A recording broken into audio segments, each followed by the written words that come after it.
offense is looking crazy explosive, man. Like, it's something special. You heard it from Trayvon Walker. The Jaguars players are excited for what the Jaguars offense could be this season, so it's not just all of us at home, right? All right, welcome into Teal, the show. I'm Jamal Saints here alongside Frank Frangie. Frank, the team has been in training camp for a few weeks now, but it's finally time for them to hit somebody else. It's finally time for that first game of the year. I know it's preseason, but it's still a game. You always hear players talk about it's time to hit somebody else. We're tired of hitting each other. Well, I think we're tired of watching them hit each other or certainly play against each other. It's a good team. When you know the team is going to be good, and I think that is the general consensus in Jacksonville and around, well, you can't wait to see a real game. No matter how real it's not, it's still somebody in a different uniform is still traveling. I'm very excited about this weekend against the Dallas Cowboys. I really am. And, you know, to add to the excitement of the first preseason game of the year, Doug Peterson says that we can expect to see Trevor Lawrence and the starters out on the field on Saturday. I think it's important for them to play, to feel the, I think the excitement around a game. Don't plan on playing them long at all, but just want to get them in, get them out, and but yet still get some quality work in. I think it's valuable to get some reps, and especially you got a few new pieces. Get some live game reps where it is full speed, it's full contact. There's something on the line. I think that's definitely valuable. You just want to be clean. You want to execute. You want your offense to look sharp. You want to make the plays. You want to be smart, do all that stuff, and just be clean. I think that's the main objective. Obviously, to play well too. A little bit of a surprise there, first preseason game of the year. When we talked on Monday, we didn't necessarily agree that we'd play the starters, but you can kind of understand that there's always that itch to get them on the field for the first time and start to let them see other competition too. Yeah, and I'll tell you what I told you earlier in the week. I still don't get the sense that they're going to play very much. Maybe a drive, maybe two drives, maybe a series for the offense, a series for the defense. I think this is get your feet wet. This is put your uniform on, go through warm-ups, run out on the field and play a series. I think that's all this is. I think you'll see him play more as the preseason moves along. So you're going to see him a little bit. And that's kind of fun. It's fun for everybody to get out there together. But I don't think you're going to see a whole lot of those first-teamers. I really don't. Translation, everyone, make sure you tune in and don't miss the opening kickoff or you might miss Trevor Lawrence. When Trayvon Walker spoke earlier this week, he said he wasn't really sure how long he was going to play in the game because the coaching staff hadn't told him yet. Trayvon going into that second year in Jacksonville, second year in the NFL, and Doug Peterson's talked a lot about the second-year jump that players can take in his system. Walker says he's excited to show everyone what he can do out on the football field and thinks he's going to see a very different mentality when he takes the field on Sundays. I like to say I always had a dog mentality. It's just I always, the little things that I had to learn from last year as being a rookie, just coming into the league, to understanding a lot of different scheme things, mental things, and just how to switch up my game within the game and just elevate as a player. So it's still the same mentality, just time to take it to a new level. But just understanding the type of player that he wants to be, the type of player we ask him to be, and we're, whether he's on the edge or inside, that versatility that he has and the length that he has, those are all things that, he will definitely and has, improved. This second year is going to be important for Trayvon Walker. We've talked a lot about the Jaguars' need to increase their pass rush from a year ago, and Trayvon Walker's kind of the guy you can zero in on that needs to take that step forward for him. Well, I can tell you this, too. To that end, Jamal, he is having a fantastic camp. I've talked to enough coaches, enough people in the inside now. They love what he's doing. You can't always see it in drills because you're going against your own team, and you got to pull up when you get close to the guy with the ball. But I'm telling you, the talk I hear is that Trayvon Walker is having a fantastic camp, maybe even better than some expected. Look out for 44 this year. From everything I'm hearing, boy, they love him. See, that's good news right there. That's good stuff. These preseason games are important for everyone, all 90 guys on the roster, but it's especially important for some of those guys that are battling for roster spots. There's some competition for these final spots on the roster. One guy that has a little bit of an interesting story, Elijah Cooks. He was on a Sweet 16 team when he played college basketball for Nevada, and now fast forward, he's in the NFL and he's fighting for a spot with the Jaguars. But I've always felt like underdog my whole life. Coming from California, I was not a very highly recruited kid. Got hurt, entered the transfer portal, and still wasn't highly recruited. So coming into the league, I knew I was going to be an underdog, and I just knew I was going to have to work to get what I want.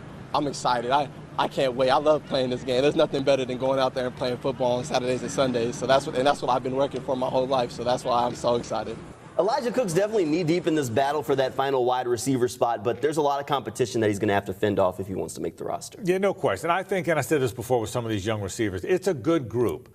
I think it's going to be hard for any of the young guys to make the team because I think Parker Washington's going to be on the team. I think he's going to be their backup punt returner. I think he's going to make the team. And I think Tim Jones might be as good a special teams player as they have on this football team. So the first four and I'm counting Jamal Agnew, I think Parker Washington makes the team, and I think Jamal Agnew does. But that doesn't mean Cooks and some others can't be on the practice squad, and it doesn't mean they can't play in the NFL because I think some of them can. But this is a really good receiver room. It's going to be hard to break through. It's definitely going to be some hard cuts for the Jaguars when preseason does wrap up. We've still got plenty of Teal the show coming your way. When we come back after this break, we'll talk about some of the players that we'll keep our eyes on when the Jaguars take the field against the Cowboys on Saturday. Stay tuned.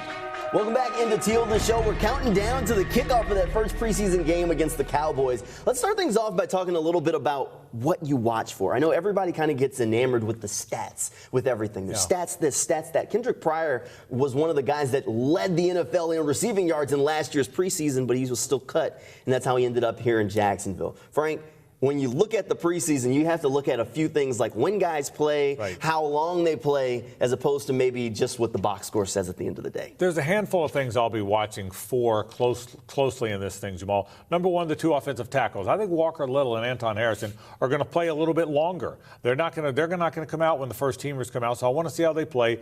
Those will be the tackles to start the season. Now, when Cam Robinson gets back, maybe Walker Little moves inside. We'll see. But they're the tackles to start the season. They're going to play for a while. I really want to watch Tank Bigsby. I think he's going to be the second running back all year long behind Travis Etienne. He's the number 2 guy. He's physical. He's a downhill runner, so I'll certainly have my eye on him. And then I think there's some defensive guys rushing the passer we want to have our eye on. Abdullah may not play. Certainly he's been in the protocol, but we'll see. But I think there's some edge rushers. That's an area they have to improve. So I think edge rushing, and then I think some of those young offensive players what I'll have my eye on. All right, you started talking about the defense a little bit. How about that nickel spot? There's a little bit of a competition going on there. Trey Herndon's getting pushed by some of the young players there. We've talked about Gregory Jr. here on Teal the Show before, and he's definitely one of those guys firmly in that competition. How about those rookie DBs, Eric Hallett, Christian Braswell?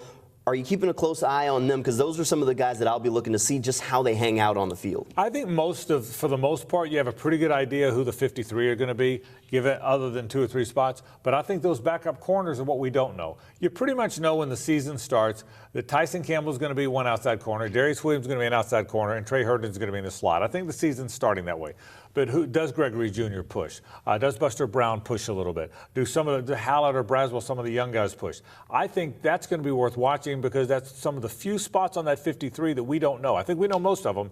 But, yeah, I think the backup defensive backs, who's the best special teams player? Always remember that, Jamal.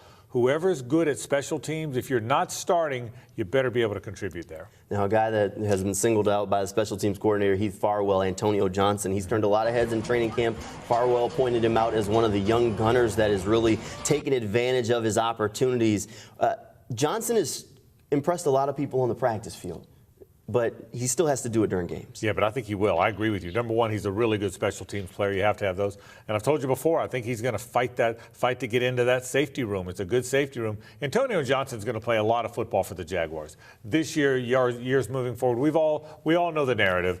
Really highly regarded, got drafted lower than anybody expected, a real find, and camp has proven that to be true. So Antonio Johnson's going to play a lot of football. All right, let's go back to the offense a little bit here. Snoop Connor's a guy going into his second year. Doug Peterson mentioned that he's seen progress from Snoop, but it's going to be a tough road for him to stick here in Jacksonville. Well, here's the bottom line. You know the starting running back is going to be Travis Etienne. Tank Bigsby looked like he's going to be the second guy. I think JaMychal Hasty's on the team. So then Dearness Johnson is a very good special teams player. I think Snoop Connor's got to be good in the special teams. He's got to be a better special teams player than he's played.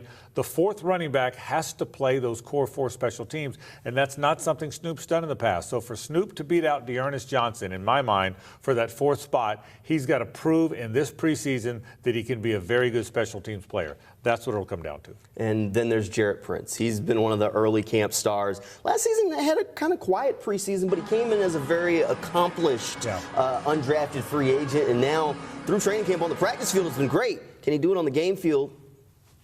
I think he's going to be the 4th. I think Garrett Prince is going to wind up being the 4th tight end. I think certainly the starting tight. Brenton Strange is going to be the inline tight end. Evan Ingram's one of the best pass-catching tight ends in the league. There's no debating that. Luke Farrell is going to be on the team because you got to go double tight sometimes on 3rd and a half yard. I think Prince will be the 4th tight end. Like I said, when you have a good team, it's easier to figure out the 53. I really believe it is, and I think we have a pretty good idea. I think Prince will be on the team. All right, again, that first preseason game of the year is set for Saturday against the Cowboys. And preseason, Frank, wins and losses, it doesn't matter as much. So we're not going to wrap up the show with that. We know Trevor Lawrence is going to play probably a series or two. When Trevor goes to the sidelines, how many points has the Jaguars offense scored? When he's not in there anymore? When he's not in there anymore. Boy, I don't know. I will tell you this. If C.J. Beathard and Nathan Rourke can both lead a touchdown drive, I will take that. How about that? It's not going to matter when the season comes around, but you want to see your young players get an opportunity. The young receivers you talked about, the young running backs, I think they're all going to have a lot of fun in Dallas on Saturday. Yeah, Nathan Rourke can definitely spin it now. Nathan Rourke can definitely spin it. All right, first preseason game of the year is set for Saturday. We'll be back on for another episode of Teal the Show on Monday night. Thanks for hanging out with us here. Good night and go Jags.